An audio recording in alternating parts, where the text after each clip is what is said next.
Okay, so had that been me, that whole parade would have been in flames. Like, are you serious? You're not gonna speak to my child?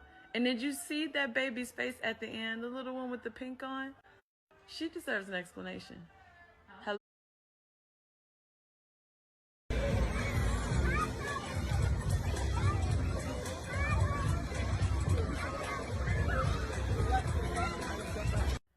Okay, so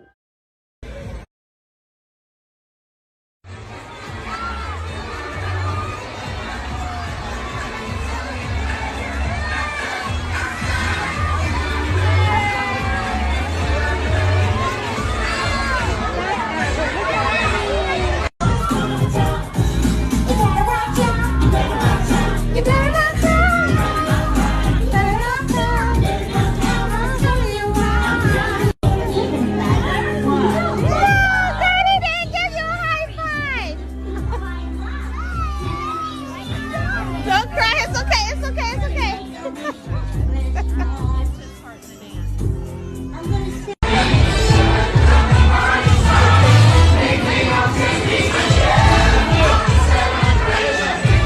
Get a hug, Mom.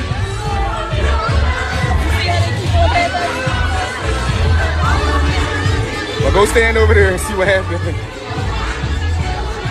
Oh, they want part of it? I thought it was part of it. That's why I ain't even focused on it. Hey! Hey, hey! Who said it's okay, Big Bird? That girl that was never in front of me.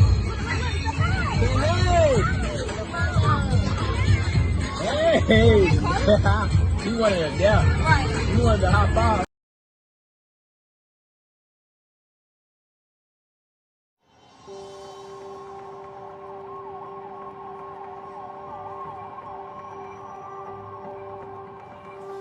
So there's been a nuclear attack.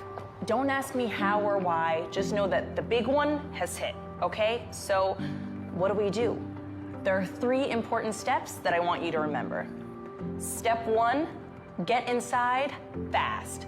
You, your friends, your family, get inside. And no, staying in the car is not an option. You need to get into a building and move away from the windows. Step 2, stay inside. Shut all doors and windows. Have a basement? Head there. If you don't have one, get as far into the middle of the building as possible. If you were outside after the blast, get clean immediately. Remove and bag all outer clothing to keep radioactive dust or ash away from your body. Step 3, stay tuned. Follow media for more information. Don't forget to sign up for Notify NYC for official alerts and updates. And don't go outside until officials say it's safe. All right, you've got this.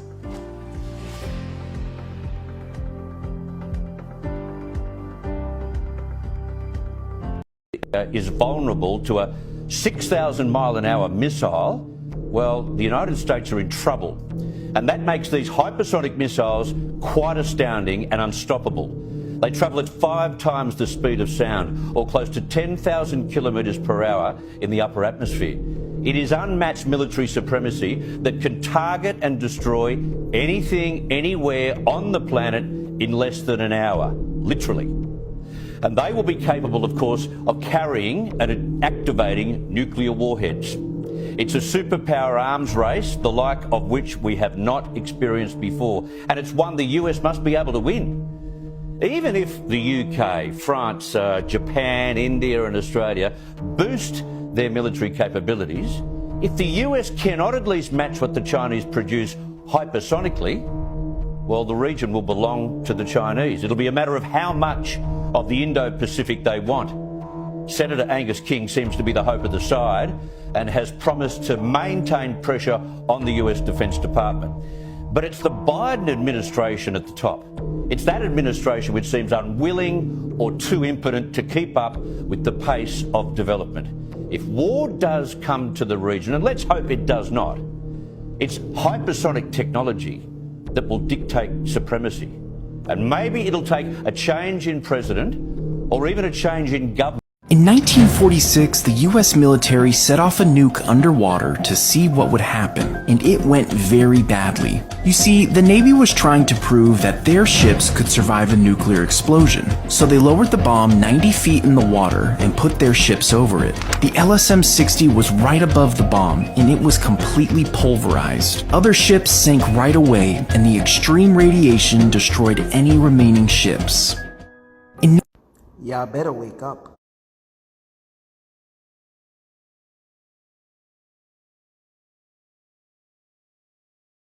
This can most definitely be a fact. It's not like the US government haven't done it before. So you think it can't happen in New York or anywhere else in the US because of articles like this or this? But our government will never do that to us, you say. Remember Pearl Harbor? Yeah, the president let it happen. F-boy Theodore Roosevelt. He needed an excuse to get into World War II, so he let Japan go ham on the US. Or maybe you forgot about this F-boy Bush that allowed us to get into the global war on terror. So we're gonna pretend like we didn't know 9/11 was an inside job? Let me introduce you to the Bush crime family. Oh, and their capos of that crime family was no joke. Head capo Condoleezza Rice didn't even want to testify about them knowing of this. But they got her ass in that hot seat and she admit to it. F-boy President Johnson using their allies Israel to sink their own ship USS Liberty. F-boy Timothy McVeigh snitching on a US government agent, knowing about and helping him with the Oklahoma City bombings. Bonus, how Big Pharma beer was given HIV through their medicine. Yeah, the US knew about that too. Oh, I could keep going with the amount of false flags that have been on the American people, but I don't want to scare you. Keep thinking they're warning you of this because it could be done by Russia. US have a long track record of sacrificing us. So everybody know about that whack-ass PSA that New York City put out in case of a nuke. But they never tell you, look out for these signs that's on the buildings, and there's certain fallout shelters right there. People like, oh, getting in an apartment, how you gonna know and be secure? Look at this. This is a school. And your schools, look at this. Fallout shelter in the basement. Y'all need to know this, people. Some of these signs are painted over. Some of these signs are not even in the building no more. They're even in post offices. Yes, this one, United States Post Office, Copper Station. See, I'm showing you the sources out there in New York. This one is in Manhattan. Then you have the next one, United States Postal Service and Courthouse. All right, Littleton, New Hampshire. Be safe, people. So we got to talk about this, okay? So this article was posted yesterday. In it, it says healthy young people are dying suddenly and unexpectedly from a mysterious syndrome. So they say doctors are puzzled by this sudden death syndrome that's happening, not only in infants, but now in high, massive amounts in adults. And the article goes on further to state that all the issues are dealing with the cardiovascular area and region, the heart. Now, if you watch this video, go look at it if you haven't. But I told you the exact cause of the hepatitis outbreak. And it's the same cause that's causing sudden arrhythmic death syndrome, or SADS for short. It's the... I'm still a nurse, but I was fired from Houston Methodist. I'm the one you might have seen all over the news. We were the first one mandated with the COVID shot. So I blew it up on the national media. We have a huge state and federal lawsuit because we didn't want to be guinea pigs. We saw for ourselves in the hospital people coming in with adverse reactions after getting the Pfizer shot. And the crazy thing is let me tell you a couple things about Methodist Hospital down in Houston, Texas. When they first started with COVID, I did that COVID unit on and off the whole time till they fired me in June, right? They started the first 2 months with hydroxychloroquine. They actually used it in the hospital. Then they cut it back real quick, switched it to way beyond the annoyance of, missing your suitcase or having to stand in a line, because what we are actually talking about is it could cost a lot of people their lives, because we're talking actually about a safe flight, which may no longer be the case. Because what happened was that a lot of pilots that did not want to get vaccinated had been laid off. And the ones that did get vaccinated because they had families to feed, a mortgage to pay, all of these things to take care of, may now no longer be fit to fly. And that is a problem, and to the globalist elites, it must be a shocker. Can you imagine? First, people are being forced to get a vaccination to only then find out that it might actually be the dumbest thing they ever did. Way beyond the annoyance of, you know. 2 more athletes have passed away today, although the official cause of death is yet to be determined. Jalen Ferguson was 26 years old. According to the article that I read, it said that no signs of foul play were seen. There was no sign of injury on his body, but they do not have an official cause of death yet for him. Tony Siragusa, also dead at 55. And then I thought this was interesting too. An average of 29 athletes under the age of 35 suffer sudden death every year from 1966 to 2004. But from March 2021 to March 2022, 769 athletes died or suffered cardiac arrest. I wonder what's changed to cause such a drastic increase.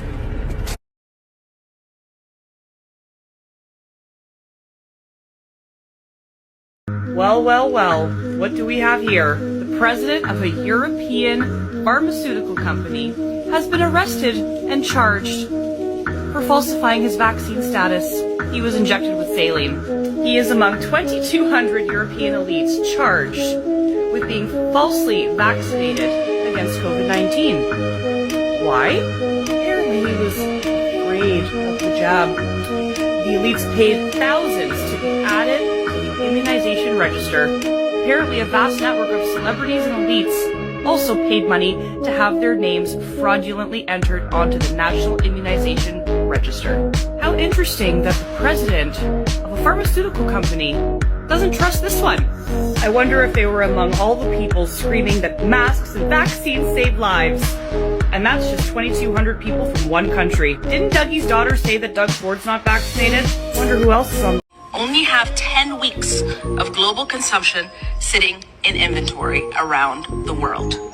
Conditions today are worse than those experienced in 2007 and 8.